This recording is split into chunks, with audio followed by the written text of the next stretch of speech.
Saihestezina da ekonomia eredu eraldatzaile aritzea berarekin gogoratu gabe.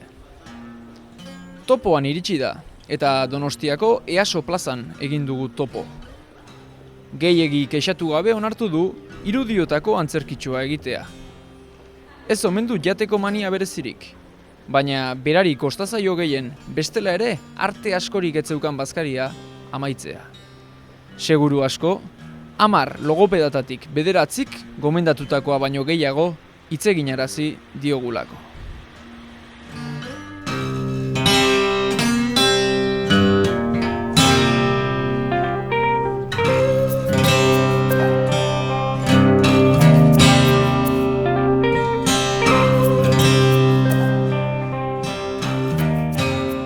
Segurazkia lehenengoak bizitu eguna, belaunaldi prestatuena izatearen sindromea, zen gu suposatzen gara ere prestatuak horietakoa gehala, ez? Ez ginenak berehala lanera pasa berri izan, baizik eta ikasi nahizunak ikasteko aukera zeukala, segurazki lehenengo belaunaldikoa naiz. Gero etorri da beste belaunaldia, igual gehiago zuena, baina antzeko situazioan. Baina gauza bai batzen gaitu eta da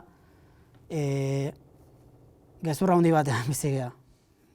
Eta batez ere bi belaunaldi hau eta oso gezur, oso situazio gogorra sortzen duen gezurra da, eta da guri esan digute ikasi ezazu, aukera dituzu, ikasi ezazu zen ikasten dezun hori izango zea. Ikasi ingenieritza eta ingenieria izango zea eta gaina lan bat izango duzu bizitza guztiarako. Hori ez da bete. Horrek kriston frustrazioak sortu ditu nire generazioan eta zuenean ere sortu ditu edo sortuko ditu. Zen, esan dizutenean zure bizitza proiektua lineala dela eta konturatzen zeanean ez dela lineala, zer egiten duzu.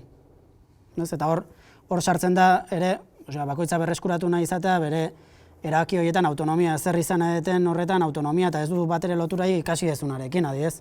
Gehiago du etorkizunera begira izan nahi dezunarekin. Gea bi generazio, ze horretan bizi, blokeo horretan gaudenak, eta nik formazioa eman detenean ni baino gazteagoekin hori ikusi, jendea blokeatua zen, esan diote zuk ikasi hau eta hori izango zea, baino daude, edo ez dute hori, ikasi dutena ez zaie bat ere gustatu, baino ezin diote bere buruari aitortu kasi, edo ikasi dute baino merkatu laboralean ez dago ikasi duten horretarako lekurik gustatzen zaie ikasi dutena, baina ez daukate lekurik horretarako.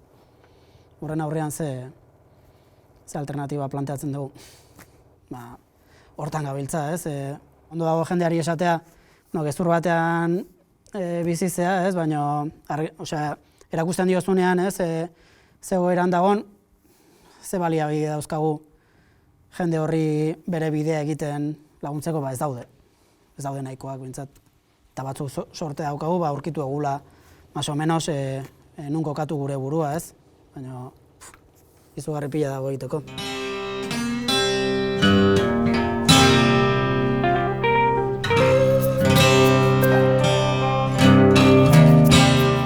Edozein garapen agentziatik pasatzen den ekintzaien 95%, da normalean subsistentziako ekintzaietasun bat, hau da negoziotxo bajarriko taberna bat, edo hile apaindegi bat, edo enpresa txiki bat, baina, nire lana autoenplegua esaten dena, sortzeko.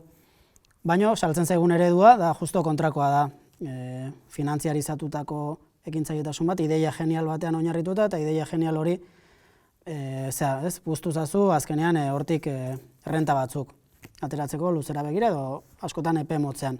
Hori da saltzen zaiguna.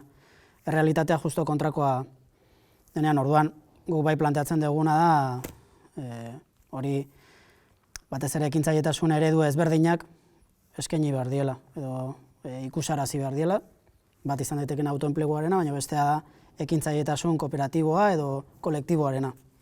Kooperatibo, asko lotzen da izaera juridikoarekin, sortzen den enpresaren izaera juridikoa, ez du zergatik kooperatiba bat izan behar. Konzeptuen gerretan sartzearen aldekoa naiz. Momentu honetan ekintzaietasunarena nik uste gerra hori egitea badago eta egin behar da. Gaina euskeraz egiten dugunok ekintzaileak badauka beste adiera bat, emprendedorea oso askoz enpresarialagoa da, ekintzailea ulertzen da, gure herria mentzatu handik ulertzen da ekintzaile sozial bezala edo ekintzaile ekonomiko bezala, ez orduan. Gu ekonomia sozial eraldatzailean gabiltzanok, nola bietatik badaukagun, erabili dezagun hitz hori egiten duguna adierazteko.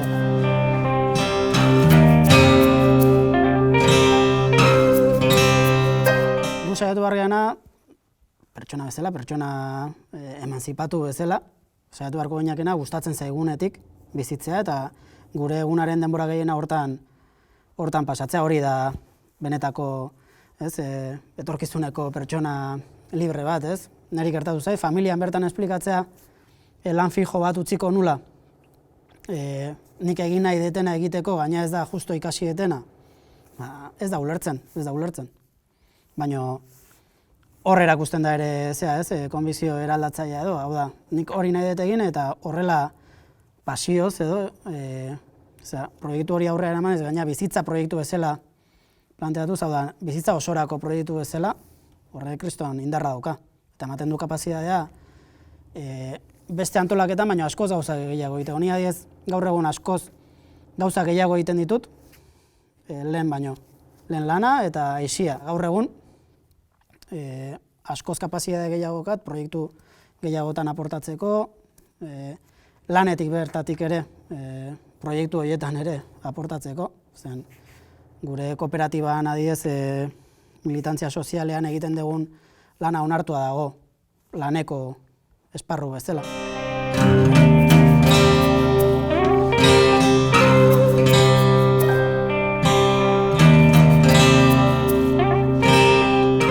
Diskursoa lantzen ari gea momentu honetan beharrezkoa delako ez dagolako diskursorik, baina gero benetako eraldaketa da egiten duguna.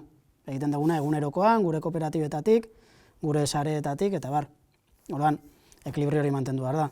Esaten dezuna, baina egiten dezunarekin lotuta eta ez esan zehala ez dakiz zer, edo ez dakiz zer egiten dezula, edo exigitu kooperatiba zehalako fiskalitate hobeagoa izatea, horrek, kooperatiba izateak ez badu benetan zure ingurunean ongizaterik sortzen, ez? Zue planteatzen dezute, ez, eraldatzaile izatea edo kooperatiba bat egitea eta horrekin eraldatuko ez zutela, baina hori oso partikularra da, ez? Oso horrekin ez dezu sistema aldatzen, ez? Akusazio hori da badago, baina ni berdin kontrakoan jartzen dut. Hau da, zu esaten ari zea, ez degula ezer egiten sistema aldatzeko, baina zu diskursotik ari zea, gaina anulatzen zerbait egin nahi dutenei muga horiek jartzen, ez? Hor, badago momentu honetan, orain arteko diskursoek oso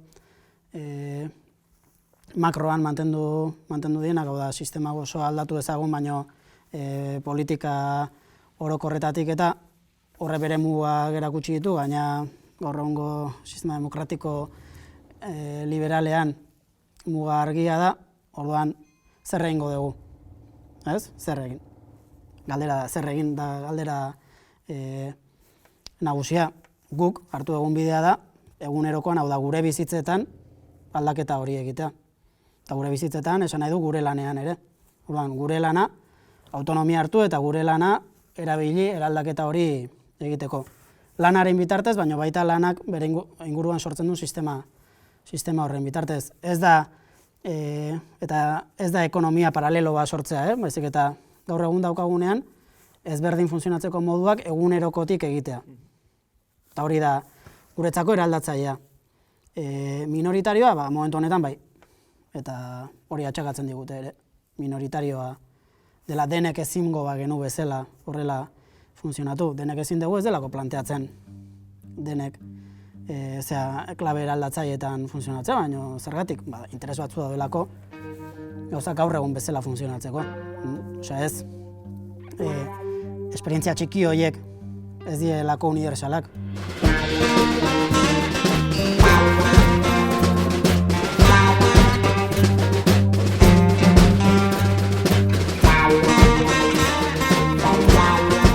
Egunean 8 ordu dedikatuko dizkiot ez daki zeini. Eta gero, hortik aurrera daukaten denborarekin gelditzen bazait, zen alienazioa sortzen duen zerekin denbora gutxi gelditzen da, egingo dut zerbait mundua hobetzeko, ez? Osa, nun pasatzen dugu denbora gehiena gure bizitzetan lanean, bazen lanetik ere eraldatzera inguratzen gaituena.